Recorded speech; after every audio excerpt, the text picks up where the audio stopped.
Greetings and warm welcome to this live Q&A, which is about what I call cold shoulder and what it is and how to fix it. Because yesterday I posted a video of our new mare doing this exact behavior, and she did it kind of perfectly. And she shows very clearly, what the cold shoulder is and what the horse does next after showing you the cold shoulder.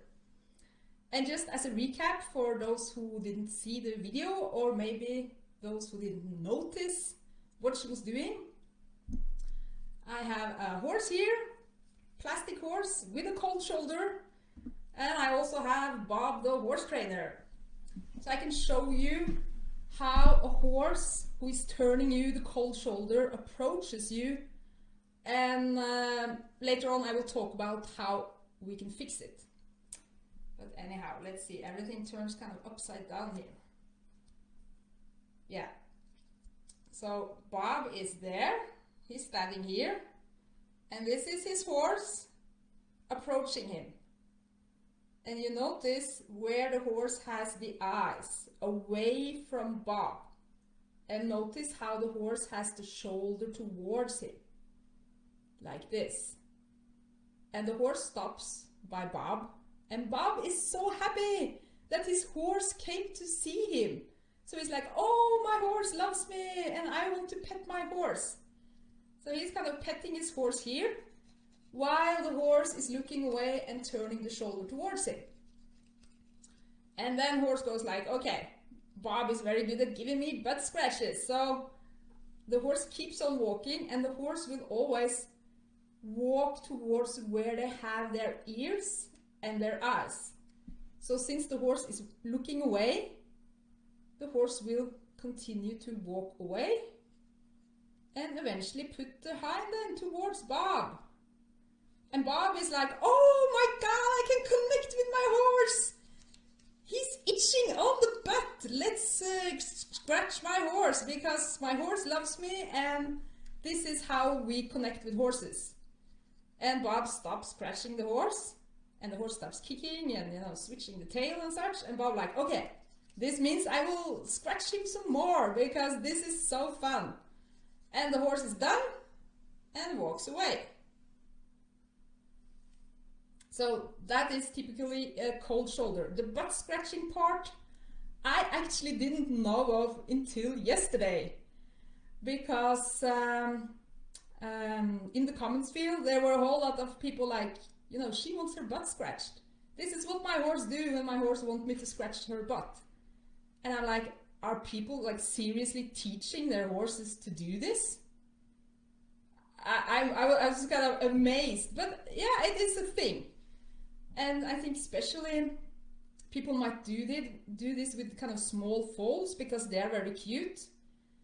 And then the horse grows bigger and bigger, and yeah, in the end you have kind of connected, you have actually disconnected with your horse, if you ask me. You have taught the horse to approach you with the shoulder and look away, and then turn the hind end towards you, so that you can scratch their hind end. And like, if Bob stops scratching the horse's signal for Bob to keep on scratching will probably be switching the tail and kicking. And in horse language, this is like, yeah, not actually a very friendly gesture. But Bob, anyhow, he's rewarding it because he knows that this means scratch my butt. So he then talks horse language, which isn't really horse language. It's something that Bob has taught the horse. Because if a horse wants mutual grooming with another horse, that horse is not going to look away, turn the shoulder towards the horse, then the hind end towards the horse, switch the tail and kick. I have never ever seen horses inviting each other to mutual grooming in this way. I have seen horses starting a fight this way many times. But if a horse is inviting to mutual grooming and is kind of respectful and mindful of us and our space, they will have what I call a warm shoulder. And now I'm going to show you what that is. And we have Bob again here. He's standing there now, if you can see him. And here is his horse approaching. And you see how the horse has the ears and the eyes on Bob while approaching, like this. And when the horse is by Bob, the horse has a soft shoulder towards him. And now it is totally okay for Bob to scratch the horse, because the horse is saying with the body language that I notice you, I recognize you, I have friendly intentions. And they're taking their shoulder away and have what I call a soft shoulder. And if now the horse continues walking, the horse will walk in the direction of their eyes and ears. So if the horse continues walking now, we'll walk like this and turn the hind end away from Bob. And they will then stand together with togetherness, because the horse is mindful of Bob being there and is not watching the environment. So you have warm shoulders and we have kind of cold shoulders. And our new mare, Freya, is definitely giving me the cold shoulder. And I think it's very, very obvious if you watch the video how that way of standing looks like. And it's a very, very common way of standing for, domesticated horses who are handled a lot by humans. They do this very, very much. And I also found that there's a very strong correlation between standing like that and having separation anxiety. I might talk a bit about that later, but in my experience, all horses who are giving people the cold shoulder and who have people around them who don't notice the cold shoulder, they also have separation anxiety. And guess what? Freya has separation anxiety! Yeah! And I wasn't even surprised. And I think the former owner also told me, she can't be alone in the stable because then she goes bananas. And yeah, okay, I will try to explain why horses who do this have separation anxiety. And I think it's because if Bob was a horse, he would have noticed his horse's cold shoulder and the horse turning the hind end towards him and switching the tail and doing a little kick. And if Bob was a horse, he would have said, move out of my space. I don't want you in my space with this attitude. Go away. And Bob, as a horse, he would chase the horse away. But since Bob isn't noticing, I think this horse, who is then taking the guard, wonders, what else doesn't Bob notice? If he doesn't notice me putting the shoulder in his space, looking away, taking the guard, and then putting my hind end towards him, switching the tail and kicking, and think that's kind of a friendly gesture, Bob probably doesn't notice that there are wolves in the bushes or other things. So the horse then takes the guard because the horse doesn't trust Bob, because Bob doesn't understand what the horse is saying. Okay, so I think that's the connection between this behavior and separation anxiety. But my main point with the video was that to show the connection between a cold shoulder and being kicked in the face. Because horses, they continue to where they have their eyes and ears and how they bend their body. They move off like this and they will end up with the hind end towards you from this way of standing. Versus this way of approaching and this way of standing, the horse is noticing you, giving a warm shoulder, and if the horse continues, the horse will end up facing you in front of you. It's just how horses are. If you ever try to move the hind end of a horse, Okay, you're going to move the hind end of a horse.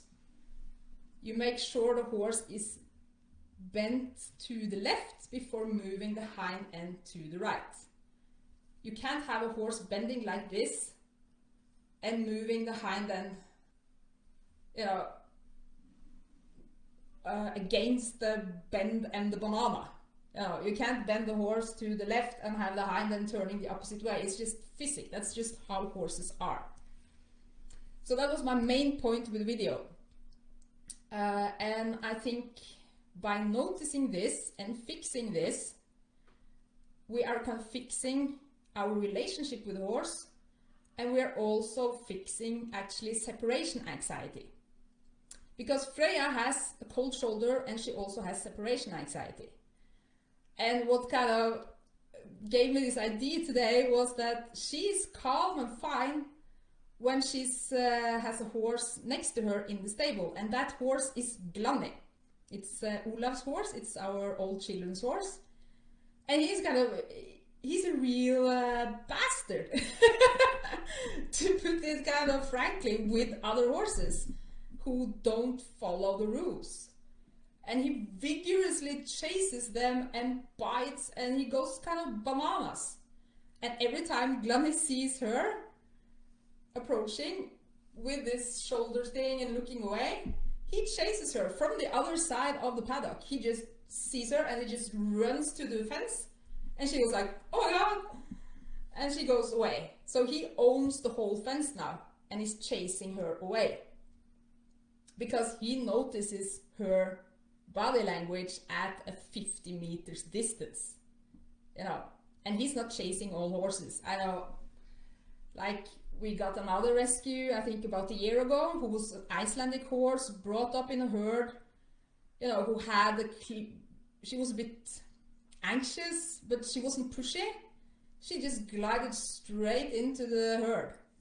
Glanny was like, okay, you can be there, and she was mindful of the other horse's space, and, you know, she came in with a totally different posture than this cold shoulder looking away kind of thing. So horses notice, we don't notice. That's why horses with this behavior have separation anxiety, because they don't trust humans to take the guard, because humans aren't even able to see what they're saying. Versus a very mean horse who chases her around and doesn't even like her is much more valuable company to her than humans. Okay, but I will kind of, I have a video about this in my blog. It's called Solving Separation Anxiety, and the mare with separation anxiety, she had exact this behavior. I've seen on clinics, if there's a horse neighing, you know, being excited, almost running their human down, turning the hind end towards people, you know, being very kind of unruly and dangerous because they are alone in the arena and are always thinking about other horses and not about the person training them. They have this behavior. So yeah, by solving the frozen shoulder, you will not only connect with your horse, you will also solve other issues the horse is having. Okay, and I think from the comments field, it was like 500 comments, and I tried to read all of them. And I think we can divide them into kind of two ways of seeing this. And one way of seeing it was like, poor horse, because you didn't scratch her butt. You missed an excellent opportunity to connect with her. She was trying to tell you that she was itchy, and you didn't scratch her on the butt. So now she's offended, and you are mean, and blah blah, a whole lot of stuff like that. And I was like, okay, so if I had kind of reinforced this behavior by scratching her on the butt, what do you think she would do when I stopped scratching her? Yeah, she would probably switch her tail and kick. Yeah. And then I'm reinforcing actually two behaviors. I'm reinforcing taking the guard, putting the shoulder towards me. I'm also reinforcing turning the hind end towards me. and I'm building that kind of pattern of movement in the horse. And I don't think horses kind of become offended or heartbroken because we don't scratch their butt, you know. But I think if I had done it, I would probably tell her that I'm just as stupid as the rest. I don't notice what you're saying either, you know. But so by not engaging in it, I can kind of maybe make her a bit surprised, like, oh, why didn't she scratch my butt? All the other humans who have been handling me does it. And actually, after walking away from her, she stood at a distance and actually gave me 2 eyes and looked at me. And then she came, you know, into my space again, and I had a whole lot of shoulder towards me. She was kind of coming like this, and I just left. Because the other type of reacting is, you know, now the horse has won and she's dominating you and she's pushing you around and you don't know anything about horses. You have to whack her butt away and, you know, don't tolerate this. And I'm like, then I ask, you know, because in this situation we are in, you know, I have been standing here and then kind of allowing her to approach me with the shoulder and by looking away. And then we're standing here and she's probably used to being scratched on her butt. If I slap her on the butt, you know, what do you think will happen? She will probably kick out or start backing towards me. I'm not in a position of fixing or teaching her anything. So I think the best, at least how I kind of solved it, because I wanted to show the behavior before fixing it, was to just walk away. But I think then it's kind of important how you walk away. So let's say this is me now and she's approaching, shoulder, shoulder, shoulder. If I start backing away from her, she will get the release and I will draw her shoulder even more towards me. But what I did was I was just kind of standing and I didn't move a millimeter backwards. And I also didn't lean backwards. I just stood and then I turned and then I walked away. You know, that's a difference from starting going backwards and having the horse pushing me around. And the same with the hind end. You know, I didn't, you know, back away from her and had her backing towards me. Standing like this, and then I turned away and I just walked away, straight like that. You don't want to go backing in lines like this away from the horse, because that is going to reinforce the behavior, and that's actually the horse pushing you around, because then you are releasing on the behavior.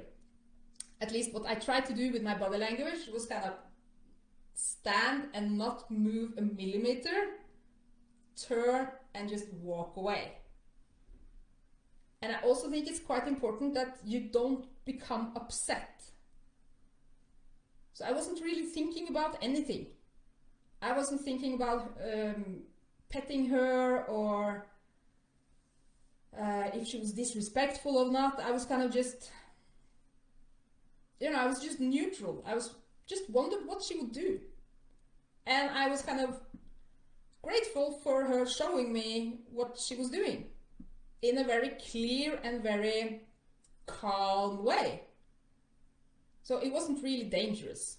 I would not have done this with the mare who was kicking and running people down. You know, I wouldn't have stood in the paddock and like, let's see what she does. Because she had ran people down and kicked them like 3 times. She was very good at it. And she was very fast in doing it as well. But you know, this mare has not kicked or ran down anyone. But she still has the pattern of movement for doing so. And you can't really solve it when you are so close to the horse and start a fight with the horse. I think that's how you then get kicked or bitten, or you know, you end up losing, because Bob here isn't stronger than the horse close to the horse. He can't push a 1,000-pound animal away. when the horse is pushing against him. But on a distance, Bob can do a whole lot of stuff. Much more safer and much more easily. And that's the clue on how to fix this. It is to get the horse at a distance away from us so that the horse can actually see us and look at us with both eyes. And make a couple of meters away from us, that's kind of the resting place. Don't allow the horse up close, because it's very hard then to send the horse out again, and it's very hard for the horse to actually see us because we are so close to the horse. So they will then be looking either over our heads or to the side or whatever. So getting a distance and making a resting place kind of away from us with focus and relaxation, and tell the horse that we are noticing the cold shoulders and the butt turning the hind end towards us, without starting a war over it, but just make the opposite more favorable. I think this will solve any problem this horse might have in terms of both separation anxiety and in terms of being maybe a bit anxious and taking the guard. Yes. Okay, I even took notes here. Yeah, there were also a couple of comments that I read, which were very interesting, because at least 3 of the people who have commented on the video have been kicked by the horse when the horse was doing this. And they were like, you know, it was stupid of me to teach the horse to do this, because I ended up being kicked and sent to the hospital. And now I know. But the cold shoulder is the start of the kicking butt. And it's the start of all, it's the root of all evil in horse handling. If we fix the cold shoulder, we fix everything. If we don't notice it and just let it pass, because we are so concerned about petting the horse and that the horse shall love us or whatever is going on, and don't read their body language right, you know, you are going to have a hard time training and handling that horse. Also, if you have ever been dragged by a horse when leading a horse, at least I have, you know, the first thing that happens before the horse runs off is looking away, turning the shoulder towards you. And then they kind of keep on pulling away and we end up being dragged behind. But if you have the opposite, you have the shoulder away from you and the horse towards you, you know, they will not drag you around. They will just keep on walking and then turn the hind end away from you.